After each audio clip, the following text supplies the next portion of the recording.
welcome to For Every Response, the podcast from Emergency Services Times. I'm Lana, Deputy Editor here. This episode is sponsored by MSA Safety.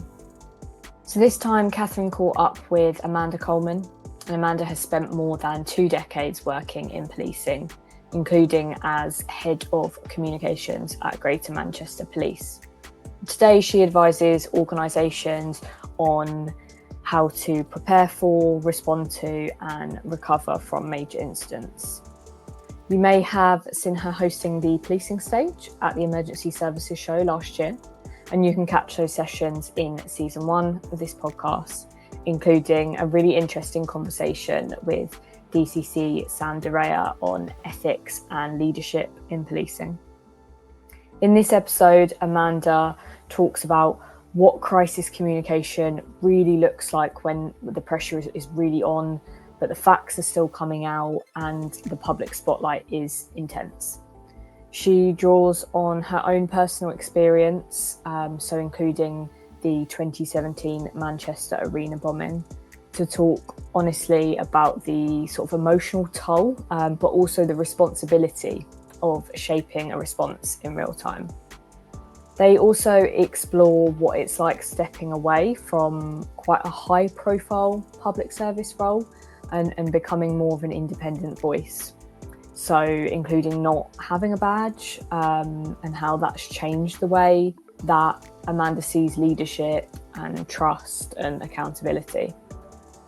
Catherine and Amanda also get into the recent Heathrow Airport outage, and that's really one of those moments where everything suddenly stops and the comms team is left scrambling for answers and clarity. So we hope you enjoy this episode with Catherine and Amanda.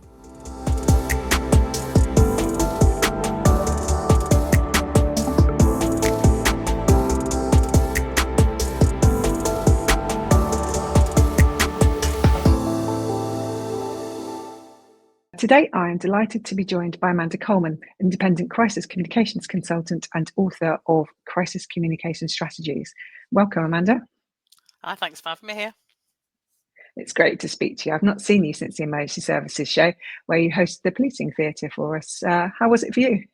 Oh, it was a really good couple of days. I was exhausted at the end of it, but fascinating to hear from kind of my old kind of work, I suppose, from policing and things that people were focusing on. So really busy, really quite, really exciting. Good. I'm glad you enjoyed it. It's interesting that because you came from a policing background, I think it might be useful for our listeners today to understand how you got into crisis communications, a bit about your work at GMP and any other sort of emergency services links that you've had in your career. Yeah, 21 years of police communication, so virtually, I suppose, the bulk of my working life.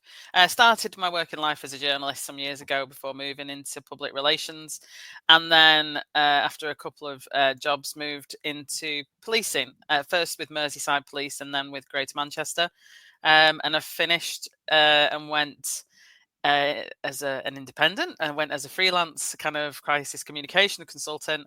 The moment the pandemic hit was actually on the 23rd of March 2020. That was my first working day as a self-employed person, which will remain with me for a long time. No, that's quite scary. And I think once you leave a full-time employed job and you become independent, how did you find kind of that redefining yourself as an independent rather than I'm Amanda, I'm from Greater Manchester Police? How did you find that transition?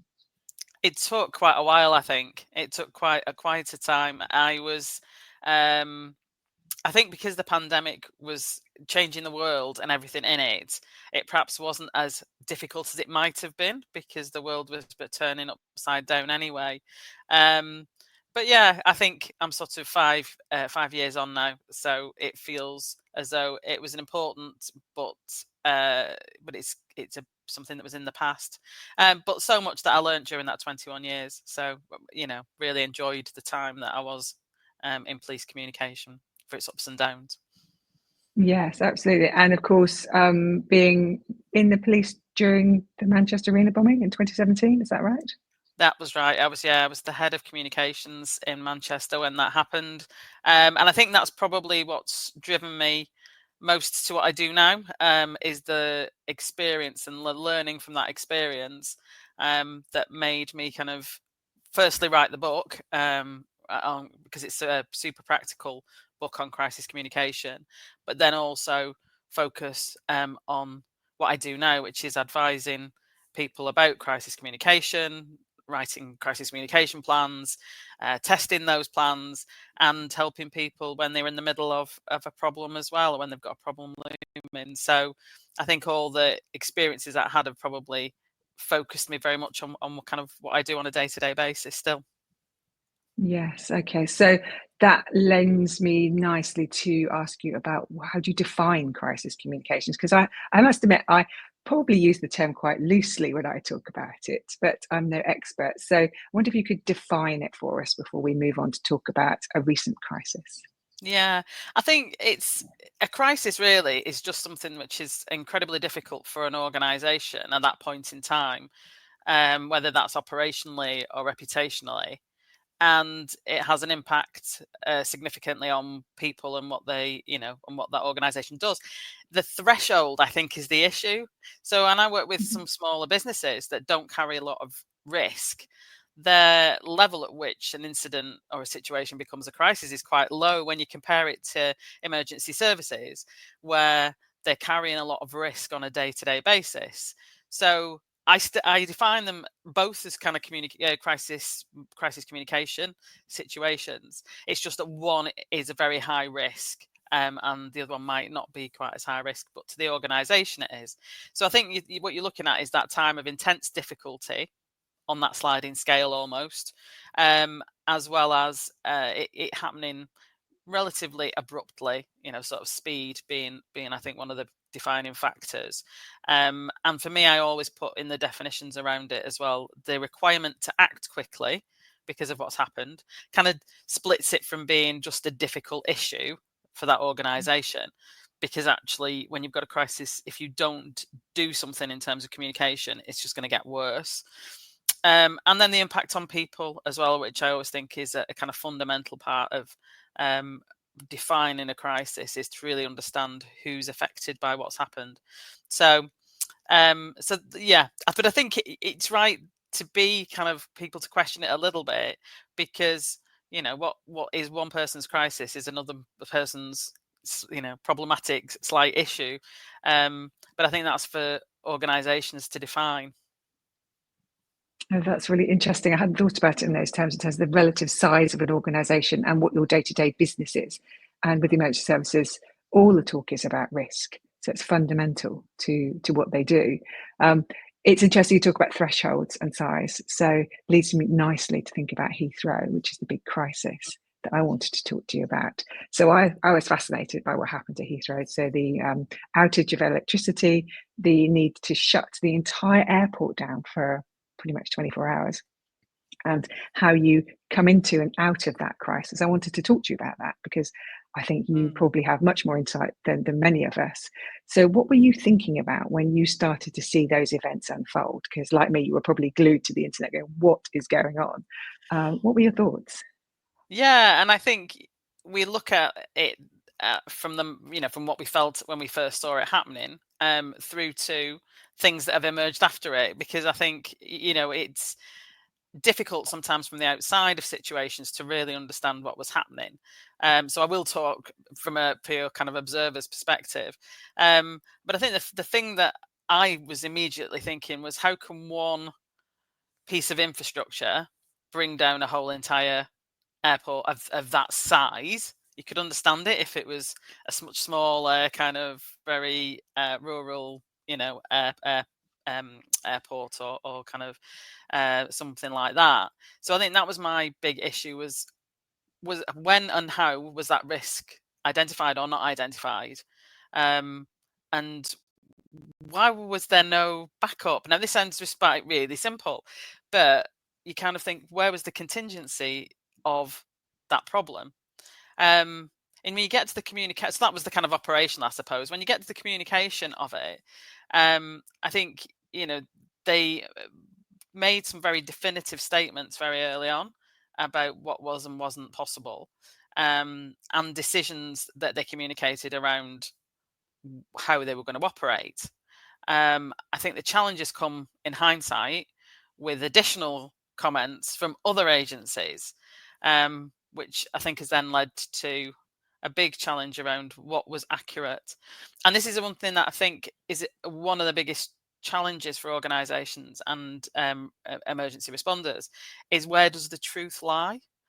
And people can be quite convinced that they have the facts and the truth of the situation, but actually 6 hours later, 12 hours later, 24 hours later, something proves that that's not right.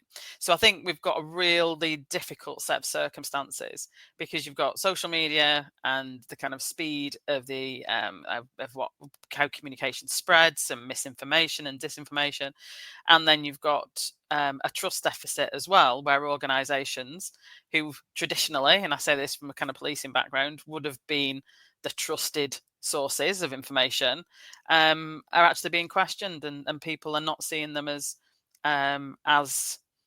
trustworthy in terms of the information they provide, as they had been in the past. So I think, to a certain extent, with organisations like Heathrow and others, I do have a feeling of a bit of sympathy, in that it almost is, it doesn't matter what they try to do, they're probably going to get criticised for it.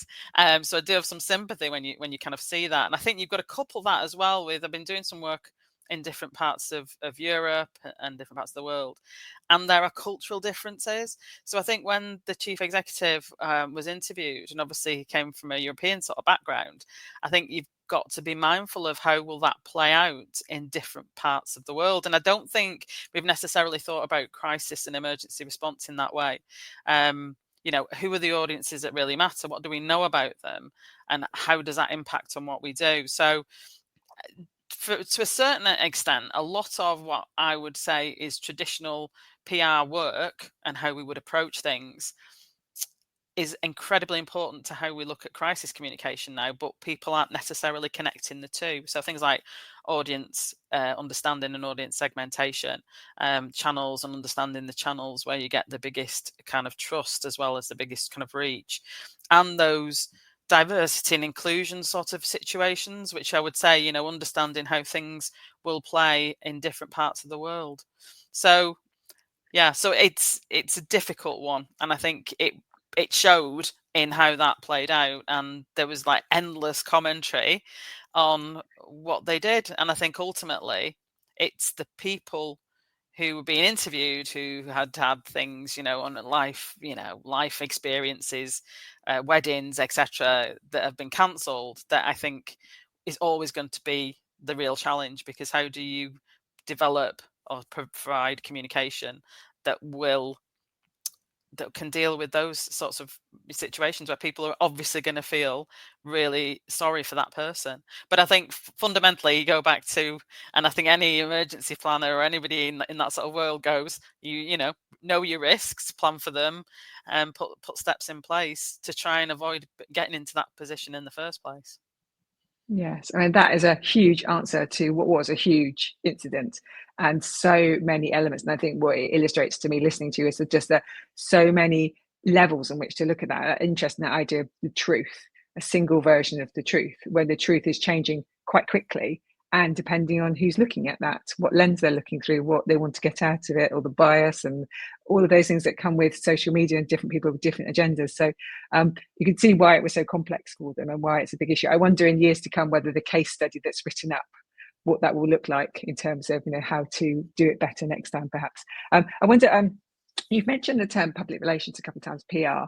And I was going to ask you about this kind of PR rulebook idea that I'm not sure that exists, but I like the idea of it, and how you respond to an incident, some of which you've gone through there. I just wondered how you can distinguish between what is public relations and what is crisis communications. Are they different, or are they just the same thing but with different words? And you could just unpack that a bit for us. Yeah, I liken it to that they're different sides of the same coin. So on the one side, you've got the proactive PR activity to build a business or an organization's reputation, to build that connection with whoever are your kind of key relationships, and to kind of put in the bank almost that positive reputation for when you need it. So there's kind of a lot of, I think, that tied up. On the other side, but still connected, is how you respond the minute that something does go wrong, and that's the kind of crisis communication element. And I was talking to a guy who came to do some work on my house, and I was trying to explain. He was asking me what I did, which is never an easy one to answer. And I tried to explain it to him, and then he just went, "Oh, so it's like emergency PR." And I thought, yeah, there's probably a good way of kind of shorthanding it too. You have your kind of normal day-to-day public relations activity, and then the emergency PR when you kind of need it. So, but the two are definitely interconnected. And again, you've got to see the connection between the two. That's why I say, understanding your business or organization's risks as a communicator is a fundamental thing. It's not because I need it because of potential future situations or because of a crisis happening. It actually, if you know your risks and some of the mitigation, you can build that into your day-to-day communications anyway. So the two are absolutely linked, but perhaps I see them as the other sides of this one coin. Yes. And what about reputation? Where does that fit into it? Are we all managing reputations and making sure we all come out of it squeaky clean? Is that part of the motivation of what's going on? Not coming out squeaky clean, because I don't think that's possible, because there's always an element of, a level of responsibility, I think, for organisations when things happen, depending on what kind of scale it is. I've just spent quite a while writing the last book that came out in November was on strategic reputation management, so I could probably talk for hours about this. But reputation isn't a communications thing alone. It's the whole business and how the business or organisation operates. That's what builds reputation. Across a whole range of things: cultural intelligence, financial, etc., etc. There's the whole long list that I kind of go through. But at the sharp end, I think a little bit is a kind of PR work, because that is the biggest sort of visible connector. But actually, the way people view organisations is built on a lot of different things, and including, I think, which we all need to remember in a crisis situation, which is their experience. So if their experience is one thing, but you're telling them something else, then you're automatically going to undermine your response, your effective kind of crisis comms response, because people are feeling it very differently than what you're trying to explain. And I think this is one of the other big challenges of the kind of last, I don't know, year or so, is gaslighting, is where organizations feel as though they're just correcting information, but then it gets interpreted as gaslighting people. And I think that's another incredibly difficult line to tread. And we need to be really aware of the power balance between a big organization and somebody who's trying to criticize. But also, it's built on a legacy of recent events where it's shown that that person who didn't have the power but was challenging, actually there was saying the right things and was trying to alert to problems. So you can think of a whole range of different emergencies where that's happened. So I think, again, it goes back to trying to balance trust and understand the impact of trust, confidence, and reputation. Let's move on to talk about those leaders then, and bring us back to the conversation about risk. So do you see the organisations that you go into, in your experience, are leaders schooled or educated or trained in crisis communications? Is it part of their training experience that got them to that level? And where does it sit in their priorities? What's your experience of that when you talk to leaders and organisations? Yeah. It differs greatly. I think, again, it goes back to the kind of high risk. I think in more high risk businesses, there's more likelihood that crisis management and understanding how to respond and communication being a part of that will have been part of the training experience or the learning experience. But it's by no means recognised as a kind of common thread. And we can see the aftermath of a lot of that when people do interviews after incidents and it doesn't quite work, or the interview's not the best position. So I think it goes back to, say, 10, 15 years ago. when we were looking at austerity and people were making cuts, a lot of organisations found media training was an easy thing to get rid of, because they don't necessarily have a business impact in the short term. But I think what you end up now with is a lot of people who potentially haven't ever really experienced it before they have to be in the middle of it. And I think that's a real risk. So hopefully we'll start to see the importance of it again. And the fact that, effective crisis communication, crisis media training can be used for difficult public meetings or going to the Home Affairs Select Committee or whatever else it is. It's like there's a whole range of ways you can use that if you are if you do that training in a broad enough way. Yes, it reminds me of the TV program recently about Thames Water. I don't know whether you saw it, 2 days of 2 episodes of program about, which was effectively a massive PR exercise about looking inside an organisation and seeing what they were coping with. So I think there's lots of different ways of showing how leaders are dealing with crisis, wherever it's defined. I wondered if incidents like Heathrow and the fire at Luton Airport, which we had a webinar on recently, where it shows the impact of fire, and fire obviously being the origin of the reason why the airport was shut down because of the fire in the substation. Do you think that sharpens leaders' interest in crisis communications? Is that what they need? They just need those kind of reminders. Go, actually, we shouldn't be cutting that budget. We should be doing this. This is important. But how long does that last? No, I think we see. So we went through the pandemic, and suddenly everybody recognises the importance of effective communication, internal communications. There's a whole range of things, and then we're 5 years on, and we've forgotten some of those things that seemed absolutely essential.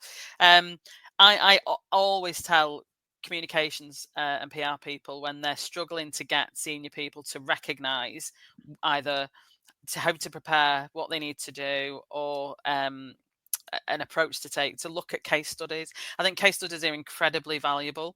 The more you can see what happened, what went wrong, how things could have been different, how you would have, or what you would have done in the same way, because of how it plays out, the better, I think, because it keeps your mind focused on that. It's not that these things are in a distant kind of might happen at some point.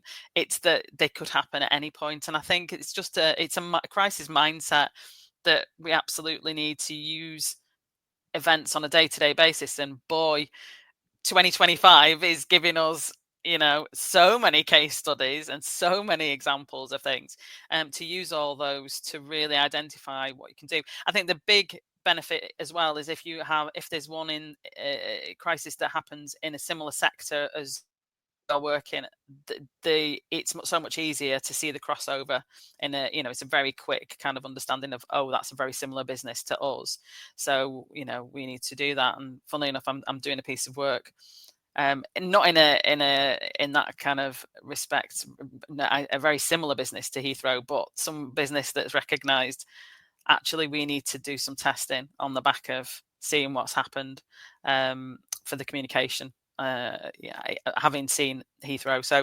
hopefully these things will do, but I do think sometimes it's us communicators just highlighting it and asking those questions. Yeah, so maybe it sounds like one of your next books should be a book of case studies with pull-out sheets where you can kind of go through it in your exercise and your training. So maybe that's an idea for the future.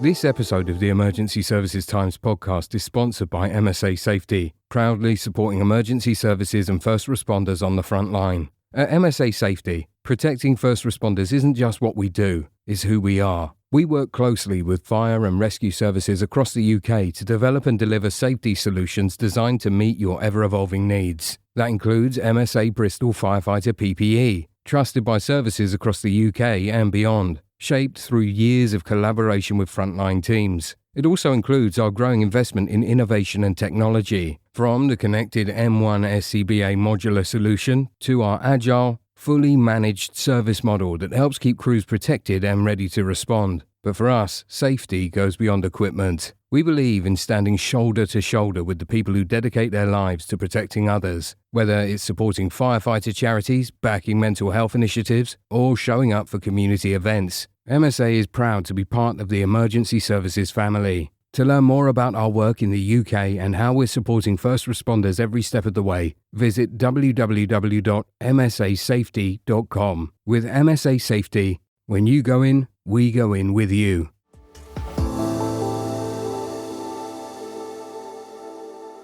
I'm going to move us on now. We're going to talk about social media and how it impacts on how we communicate.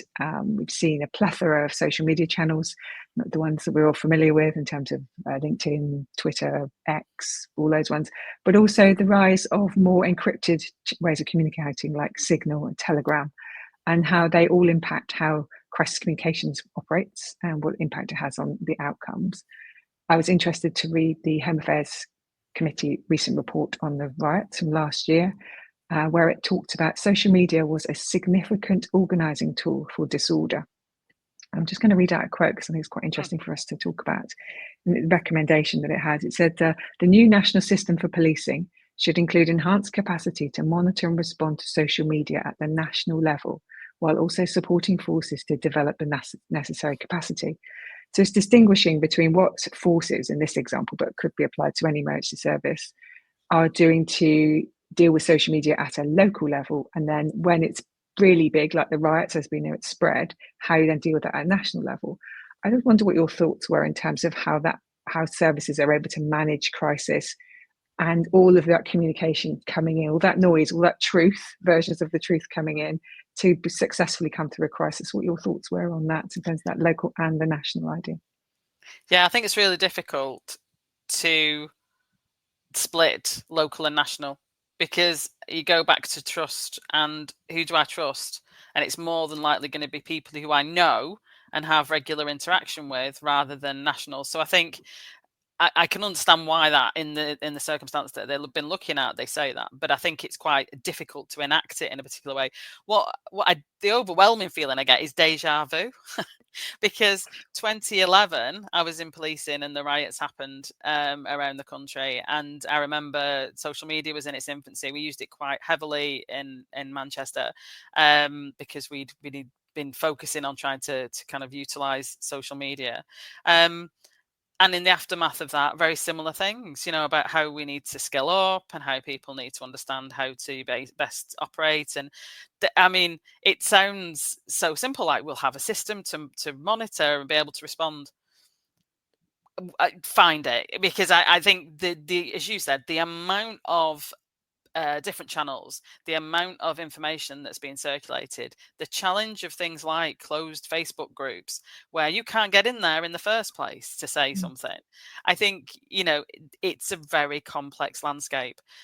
So complex, in fact, that in the last year I've been doing social media crisis comms plans. So that it sits within the bigger comms plan because they recognise the challenge that we're facing. So I think that's the thing for me is, we're more than 10 years on 2011, if my maths isn't very good. Why are we still saying the same things?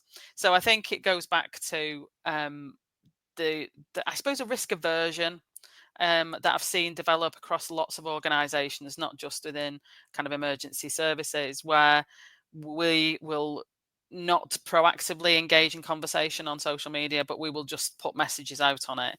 And it kind of goes against really what social media is there for. That said, when you said we're going to talk about social media, a little bit of me winces inside, because it's just not a nice place to be. And it's not a nice place to be when things are not going very well, or something has happened, or you're under pressure. So I think, yes, we've got to get better at using and understanding social media and factoring it into how we have effective crisis communication. But I think trying to deal with misinformation and disinformation by just attacking it is never going to get you the results you need to get. There's lots of research around disinformation and how if you do the kind of don't listen to X message, Y is right, then all you do is amplify the X message that you were trying to overcome in the first place. I call it the kind of pink elephant situation. Don't think of a pink elephant. We're all thinking of a pink elephant. The reality for me is that element of being able to be in the conversation first, trying to become the trusted voice, building that trust, going back to kind of reputation and what people think about you before anything happens. That's probably the more important piece for me. And I say a lot when I'm training, it's about speaking first and speaking frequently. And I think those are the two elements that a lot of organizations struggle with. The delegated authority that communications teams often need to speak very quickly to say, we are aware things are happening. Here is what we're doing about it. This is what we need to, what we know, and getting in there. But then following that up with a stream of information in a way that I've never had to bother. When I was in the policing, when we did these incidents, it was, before social media, we'll wait and then we'll have a press conference and we'll tell everybody everything. The world we're in now is you've got to have a flow of information constantly. And I don't think a lot of organizations are resourced enough to deal with it.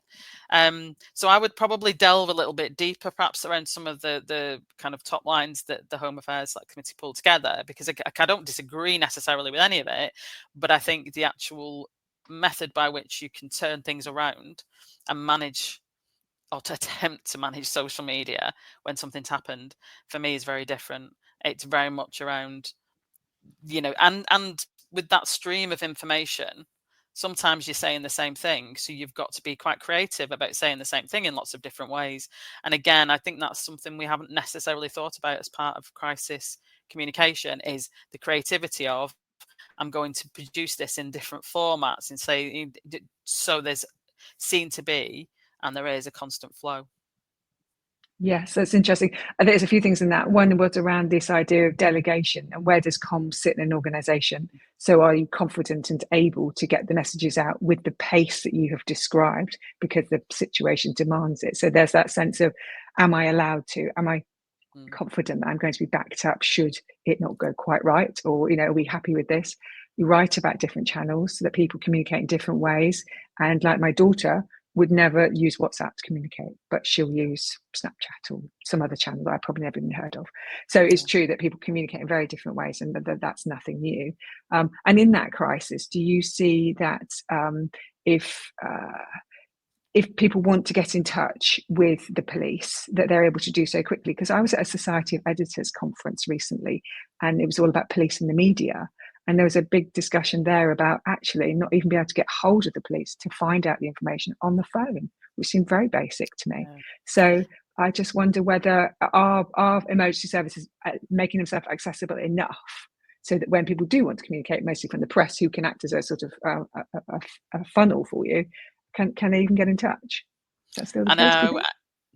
It's difficult because I've been out of kind of police comms for about 5-6 years now, and but I do think, and a little of me, having known that world, is that they have been under a lot of pressure, and I know that that in lots of cases, comms is often the first thing gets cut if the budgets look tight, because it's not then cutting operational activity, but actually it is, but in a roundabout way that we don't necessarily see.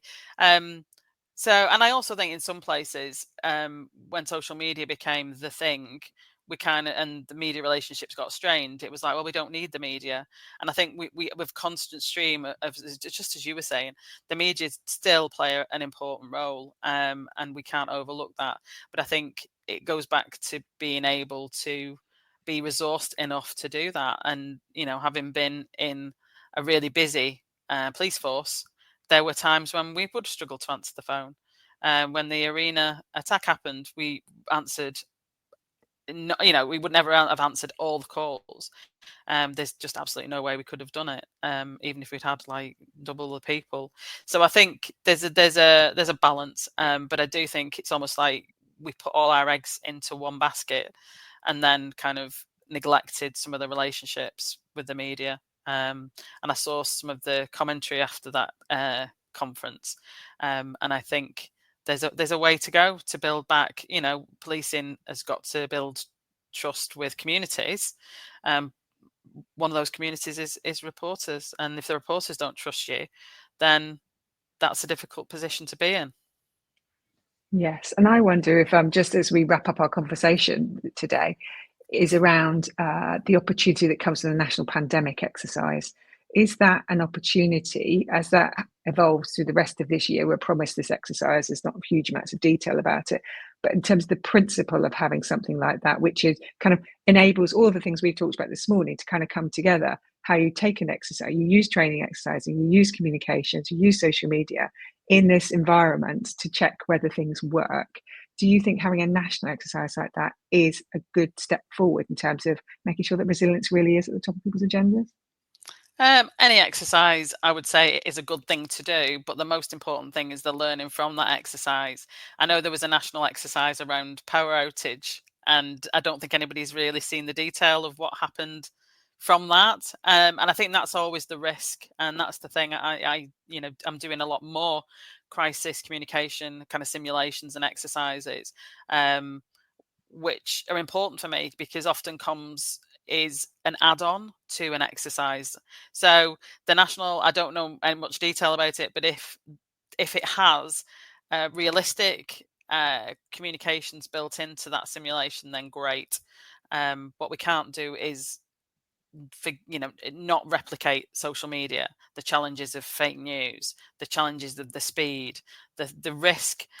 Again, exercises start at a point often where we're sort of, operationally able to have meetings and whatever, when in reality, it starts an hour before you've ever got anybody together to have a conversation.